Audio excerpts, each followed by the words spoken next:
ನಮಗೂ ನಾಷ್ಟ ಹೇಳಿ.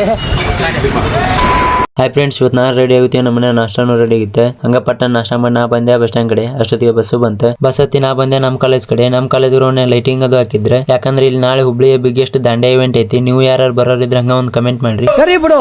ಹಂಗ ನಾವು ಕ್ಲಾಸಿಗೆ ಬಂದ್ವಿ. ಕ್ಲಾಸ್ನಾಗ ಎಲ್ಲಾರು ಹೋಮ್ವರ್ಕ್ ತೋರ್ಸಂತಿದ್ರು. ನಮ್ಮ ದೋಸ್ತ್ ಈಗ ಹೋಮ್ವರ್ಕ್ ಬರೀ ಅಂತಿದ್ದ. ಹಂಗ ನಮ್ಮ ದೋಸ್ತ್ ಸರ್ ಕಡೆ ಇವತ್ತಿದ್ದು ಬಂದಿದ್ದು ಎಲ್ಲ ಡೌಟ್ ಕ್ಲಿಯರ್ ಮಾಡ್ಕೊಂತಿದ್ದ. ಕ್ಲಾಸ್ ಎಲ್ಲ ಮುಗಿಸ್ಕೊಂಡು ನಾವು ಬಂದ್ವಿ ಚಾ ಅಂಗಡಿ ಕಡೆ. ಹಂಗ ಪಟ್ಟಣ ಒಂದು ಕಪ್ ಚಾ ಕುಡಿದ್ವಿ. ಇವತ್ತು ನಮ್ಮ ಚಾ ಕುಡಿಸಿದ್ ಮಹಾಪ್ರಭು ಇವ್ರಿಗೊಂದು ಥ್ಯಾಂಕ್ಸ್ ಹೇಳಿ ನಾವು ಬಂದ್ವಿ. ನಮಗೂ ನಾಷ್ಟ ಹೇಳಿ. ಎಲ್ಲ ಟೈಮು ದೇವ್ರು ಜೊತೆಗೆ ಇರೋದಿಲ್ಲ, ಅದಕ್ಕೆ ಅಂತ ತಾನೇ ದೋಸ್ತಿನಿ ಕೊಟ್ಟವನಲ್ಲ. ಇವತ್ತು ನಾವು ಒಬ್ಬ ದೊಡ್ಡ ವ್ಯಕ್ತಿನ ಪರಿಚಯ ಮಾಡ್ಕೊಂಡ್ವಿ. ಅವ್ರು ಯಾರಂದ್ರೆ, ಇವರು ಸಾಮಾನ್ಯ ಮನೋವೈದ್ಯರಲ್ಲ, ಅಮೆರಿಕಾದಲ್ಲಿ ಓದಿ ಚಿನ್ನದ ಪದಕ ಪಡೆದವರು.